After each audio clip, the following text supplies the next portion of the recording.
Doctor صاحب ابھی آپ نے بیٹے کی بات کی کہ وہ کمپیوٹر سائنسز میں کر رہا ہے، تو عام طور پہ تو ڈاکٹرس کے بچے ڈاکٹرس، ہمارے اصل میں کینڈیڈ پوڈ کاسٹ ہوتی ہے نا، تو جی ہم جی یہ چیزیں بھی ضرور. تو عام طور پہ یہی ہے مائنڈ میں کہ ڈاکٹر کے بیٹا ہے تو ڈاکٹر، انجینئر کے بیٹا ہے تو انجینئر. تو ایک تو آپ یہ پلیز بتا دیں کہ آپ کے بچے کتنے ہیں اور وہ کس کس فیلڈ کے اندر ہے؟ جی وہ میرے 4 بچے ہیں ماشاء اللہ.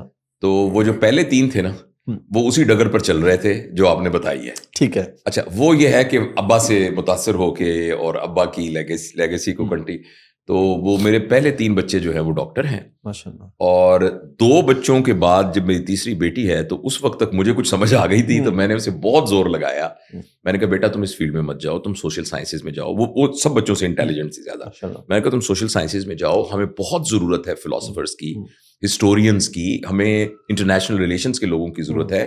یہ ڈاکٹری تو ٹیکنیشینز کا کام ہے، تو ان کو کبھی کبھی مذاق میں پلمبر بھی کہتے ہیں، کیونکہ پلمبر جو ہیں وہ پائپوں کو جوڑتے ہیں نا، اور گٹر بند ہو تو کھولتے ہیں. تو اس طرح ہم بھی جہاں کوئی ایبسس ہوتی ہے تو اس کو نکالتے ہیں، اور جو ٹیوبیں بند ہوتی ہیں تو اس کو کھولتے ہیں. تو پلمبرز بھی مذاق میں کہتے ہیں. تو وہ لیکن میری بیٹی نے کہا کہ میں نے اندازہ لگایا کہ اس کا پیشن ہے ڈاکٹر بننا. اس نے کہا نہیں میں تو یہی بننا ہے، تو اس لیے میں اس کو نہیں روک سکا.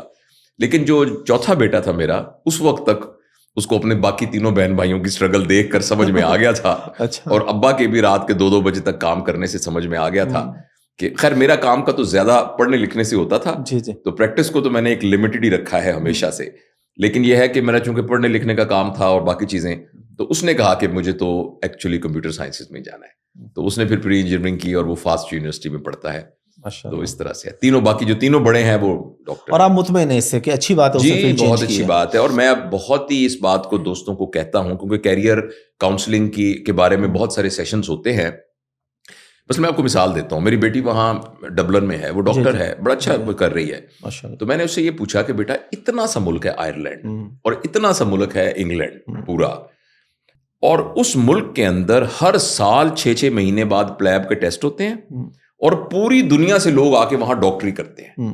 ان کے اپنے ذہین بچے کہاں جاتے ہیں؟ ان کے بچوں کو خیال نہیں آتا کہ ایم ڈی کیٹ کر کے میں ڈاکٹر بنوں اور معاشرے میں میرا نام ہو. جیسے ہمارے یہاں لوگ جو ہیں سرکاری میں نہ ملے تو تھیلوں میں پیسے لے کے پھر رہے ہوتے ہیں کہ کسی میڈیکل کالج میں داخلہ ہو جائے، تو ان کے ذہین بچے کہاں جاتے ہیں؟ تو